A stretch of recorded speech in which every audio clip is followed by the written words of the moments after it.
La perfección y la simetría del dibujo de Leonardo da Vinci han inspirado a muchas personas a buscar más allá de lo que el genio intentó representar. Muchos han querido demostrar que el dibujo resuelve un problema irresoluble, la cuadra del círculo. Este problema, formulado en la antigüedad, reta a encontrar un cuadrado que tenga la misma área que un círculo dado, usando solamente una regla y un compás. A continuación, las demostraciones. Dentro de las obras de Leonardo da Vinci, podemos notar que el hombre de Vitruvio ha sido uno de los personajes más representativos en el Renacimiento, ya que dentro de ello podemos encontrar medidas las cuales no pueden ser aplicadas hoy en día para todas las personas debido a que estas medidas fueron determinadas acorde a las medidas que se daban en la época. Podemos encontrar medidas como 4 dedos de la mano pueden formar una palma y 4 de estas palmas pueden hacer un pie. 6 de estas palmas, al conformar una tras de otra, pueden llegar a medir lo mismo que un codo y 24 palmas hacen a un hombre por completo, es decir, su tamaño. Dentro del dibujo del hombre de Vitruvio, podemos notar que Leonardo determinó dos figuras principales, lo que es el círculo y el cuadrado. Nosotros, las personas, al colocarnos en una forma de los brazos en X y de igual forma nuestros pies, podemos determinar que las manos forman las 4 puntas de un cuadrado y de igual forma podemos observar cómo el círculo puede recorrer alrededor de las puntas de nuestras manos. Al tomar un poco más de detalle a lo que viene a ser el rostro del hombre de Vitruvio, podemos determinar medidas un poco más detalladas, como pueden ser la medida de nuestra frente, igual a la medida que da de la punta de nuestra nariz hacia la quijada, es de igual medida a la de nuestra oreja. También podemos notar que en el rostro, desde la barbilla hasta la parte más alta de nuestra frente, mide exactamente una décima parte de la altura total que puede llegar a tener un hombre. De igual forma, al ver de esta medida de la barbilla hasta la coronilla, podemos determinar que nos encontramos con la octava parte del cuerpo de una persona. Es decir, que estas medidas ya pueden ser aplicadas acorde a las medidas determinadas que va a presentar cada persona por separado. Es decir, que no son medidas generalizadas, sino que son individuales. Además de que podemos notar medidas que han sido utilizadas a lo largo del tiempo, como el pie, que es equivalente a un sexto de la altura del cuerpo, también podemos notar que la frente mide igual a otra tercera parte del rostro. Todo esto hace que sean medidas exactas al momento de diseñar o fabricar cualquier tipo de estructuras, dibujos, obras de arte, entre más. Eso ha sido todo. Gracias. Ya. Dentro de los datos curiosos tenemos que el texto donde Leonardo explica su versión del hombre de Vitruvio lo conocemos también como el nombre de canon de las proporciones humanas. De todas maneras, no se sabe quién era ese hombre. Se sospecha que el modelo pudo ser un cadáver o tal vez el propio Leonardo da Vinci.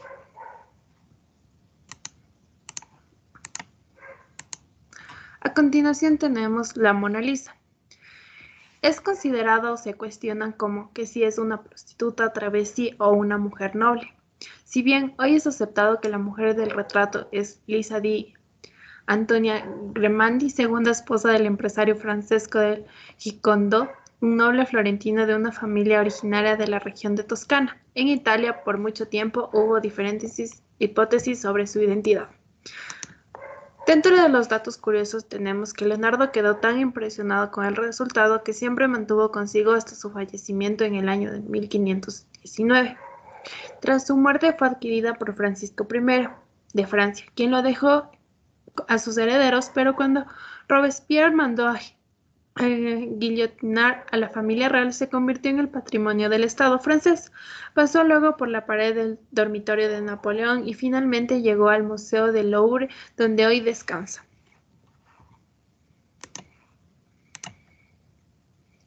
Para los expertos, en Da Vinci la famosa novela de Dan Brown nos hizo más que confundir las cosas que respecto al gran maestro. Sin embargo, algunos se miraron asombrados cuando el Comité Nacional para la Cultura de la Cultura descubrió efectivamente la Mona Lisa si conserva un código oculto.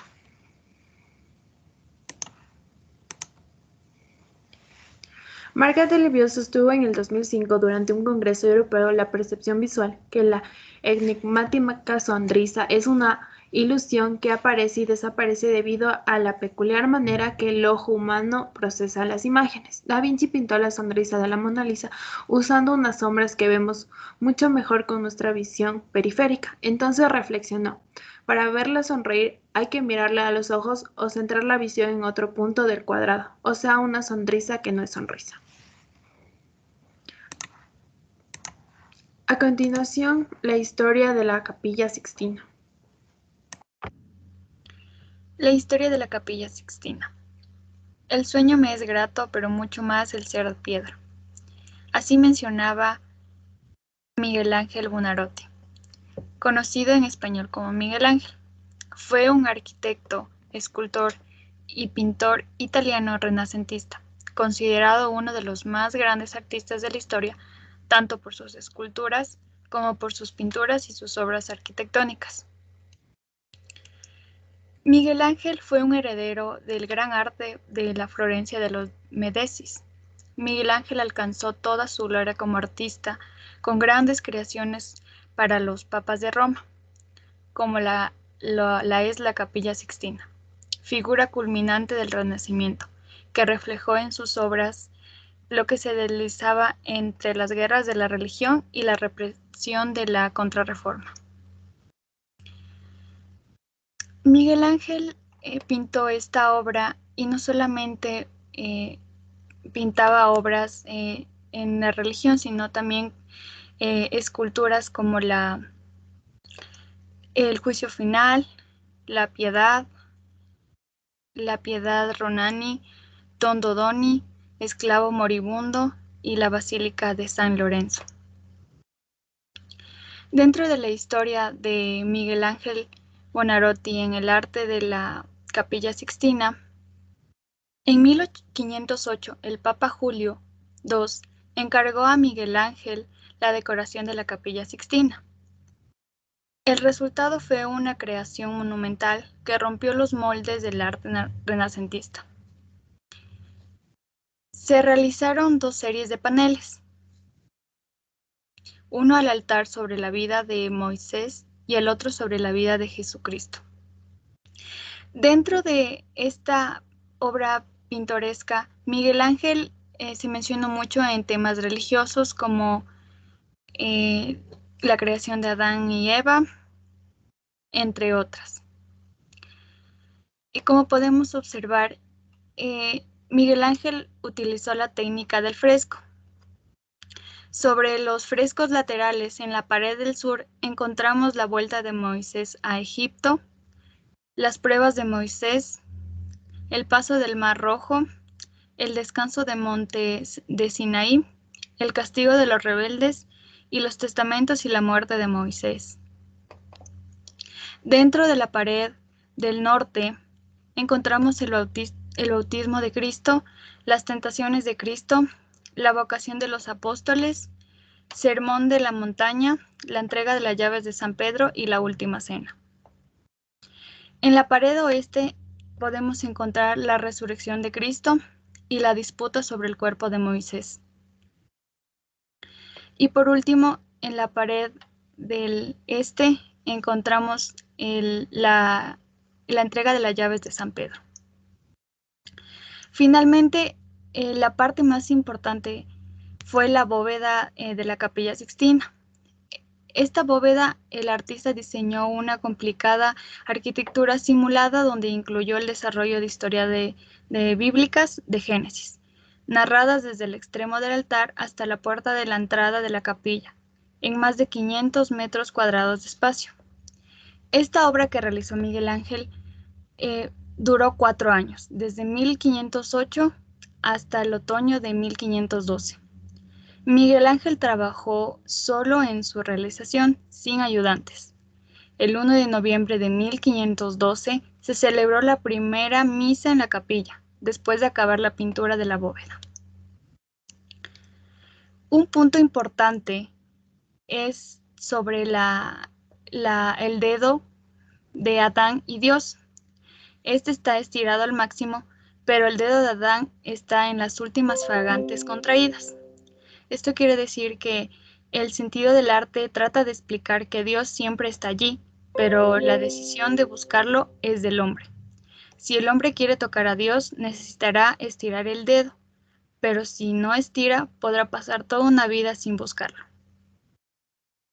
Miguel Ángel pintó con varios colores, que en ese entonces era una clave en el arte y representaban diferentes significados, como el blanco la pureza y la suerte, el rojo claro la admiración, el rojo oscuro el amor y el afecto, la rosa gratitud, el amarillo decepción o rechazo, el morado capricho. Para Miguel Ángel en ese tiempo utilizaba como modelos a hombres muy musculosos que tenían cuerpo de fisiculturistas. Miguel Ángel consideraba que el hombre era el centro de la creación y la forma masculina era la cumbre de la belleza física y espiritual. Por esta razón, podemos observar que los bocetos pintados de las mujeres tenían rasgos masculinos y para ese entonces, para Miguel Ángel Buonarroti no era importante la mujer. Como observamos, Miguel Ángel pintó diferentes grupos y escenas representadas de la Biblia y fueron aproximadamente un total de 800 estructuras anatómicas diferentes que pintó.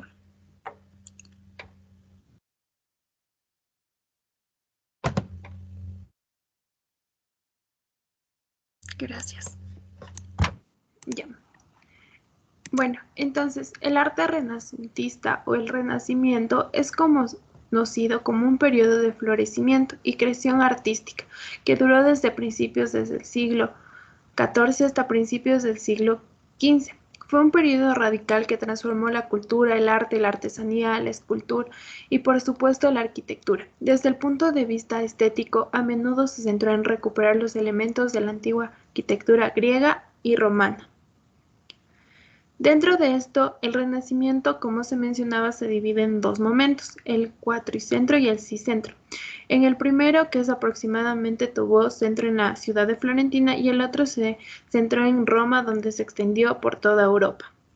Dentro de sus características, como se mencionó, se desarrolló el espíritu crítico, como la pretensión de conocer científicamente la realidad.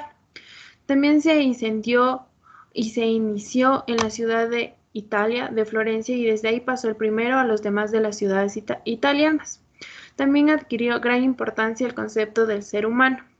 El arte fue al mismo tiempo naturalista e idealista, como se mencionaba durante todas las obras. Dentro de la literatura se tomaron temas y personajes propios de la antigüedad clásica. Al mismo tiempo, las formas adquirían tanta importancia como los temas tratados.